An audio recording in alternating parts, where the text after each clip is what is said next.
Textile நண்பர்களுக்கு வணக்கம். இன்னைக்கு நம்ம டிஸ்கஸ் பண்ண போறது ஃபைபர் கண்டாமினேஷன்.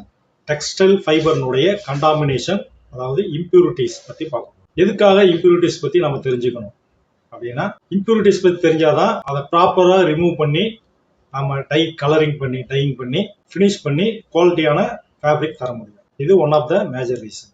ரெண்டாவது, ப்ராசஸ் லாஸ். அதாவது இம்பியூரிட்டிஸ் ரிமூவ் பண்ணும்போது நமக்கு ஃபைபர், இந்த ஃபேப்ரிக்குடைய வெயிட் வந்து குறையும். அது எவ்வளவு குறையும்? அப்ப ஃபினிஷ்டு ஃபேப்ரிக் எவ்வளவு வேணும்னா எவ்வளவு நம்ம வந்து கிரே ஃபேப்ரிக், அதாவது ரா ஃபேப்ரிக்கை ரெடி பண்ணணும் அப்படிங்கிறத டிசைட் பண்ண முடியும். ஸோ இந்த ரெண்டு ரீசனுக்காக நம்ம வந்து இம்பியூரிட்டிஸ் பத்தி நம்ம தெரிஞ்சுக்கணும். இப்போ பாத்தீங்கன்னா இம்பியூரிட்டிஸ்ல நமக்கு ரெண்டு டைப்பான ஃபைபர் இருக்கு. நேச்சுரல் ஃபைபர், சிந்தட்டிக் ஃபைபரை பொறுத்த வரைக்கும் நம்ம ஃபைபரை ரெடி பண்ணும்போதே இம்பியூரிட்டிஸ் வந்து ரிமூவ் பண்ணி பியூரிஃபை பண்ணி தான் ரெடி பண்றோம். அதனால மேக்சிமம் பாத்தீங்கன்னா 1 to 2% இம்பியூரிட்டிஸ் தான் அதுல இருக்கும். ஆனா நேச்சுரல் ஃபைபர்ஸ்ல அப்படி கிடையாது. நேச்சுரல் ஃபைபர்ஸ்ல பாத்தீங்கன்னா 10% இருந்து அப் டு 70% வரைக்கும் இம்பியூரிட்டிஸ் இருக்கு. இப்ப இதுல வந்து யார் வந்து ஹையஸ்ட், எந்த ஃபைபர் வந்து ஹையஸ்ட் இம்பியூரிட்டிஸ் இருக்கு அப்படின்னு பார்த்தா, புரோட்டீன் ஃபைபர்ஸ்ல உல் இதுதான் வந்து இருக்கிறதுலே ஹையஸ்ட் இம்பியூரிட்டிஸ் உள்ள ஃபைபர். எவ்வளவு பர்சன்டேஜ் இருக்குன்னா 50 இருந்து 70% வரைக்கும் இதுல இம்பியூரிட்டிஸ் இருக்கு. அதாவது 100 கிலோ ஃபேப்ரிக் எடுத்து நீங்க ப்ராசஸ் பண்ணி கலர் பண்ணி ஃபினிஷ் பண்ணீங்க அப்படின்னா 30 to 50 kgs தான் வந்து ஃபினிஷ்டு ஃபேப்ரிக்கே கிடைக்கும். மீதி எல்லாம் இம்பியூரிட்டிஸ் வெளியே போயிடும். ஸோ இம்பியூரிட்டிஸ் ரொம்ப முக்கியம். அடுத்து ரெண்டாவது பாத்தீங்கன்னா செல்லுலோசிக் ஃபைபர்ஸ்ல ஜூட், இது வந்து அடுத்தபடியா அதிகமான இம்பியூரிட்டிஸ் பர்சன்டேஜ் அதிகம் உள்ள ஒரு ஃபைபர். 30 to 50% இம்பியூரிட்டிஸ் வந்து ஜூட் ஃபைபர்ல இருக்கு.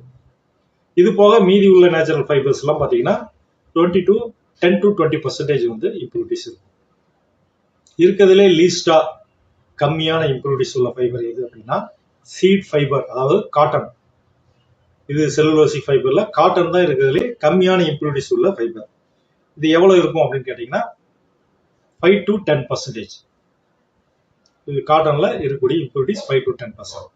ஸோ இப்போ இம்பியூரிட்டிஸ் வந்து எப்படி ரிமூவ் பண்றோம், இதுக்கு என்னென்ன ப்ராசஸ் யூஸ் ஆகும்னு பார்த்தீங்கன்னா, ப்ரீ ட்ரீட்மெண்ட் பிளஸ் கவரிங் அப்படிம்பாங்க. இப்போ செல்லுலோசிக் ஃபைபருக்குலாம் பார்த்தீங்கன்னா காஸ்டிக், ஹை டெம்பரேச்சர்ல காஸ்டிக் அண்ட் பெராக்சைடு கொடுத்து இம்பியூரிட்டிஸை ரிமூவ் பண்ணுவாங்க. சில்க் மாதிரியான ஃபைபருக்குலாம் வந்து டீகம்மிங் பண்ணி இம்பியூரிட்டிஸை ரிமூவ் பண்ணுவாங்க. உள் மாதிரியான ஃபைபருக்குலாம் பார்த்தீங்கன்னா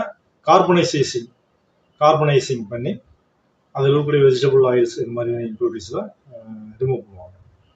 இதுதான் வந்து இம்பியூரிட்டிஸ் ரிமூவ் பண்ணுறதுக்கான ப்ராசஸ்.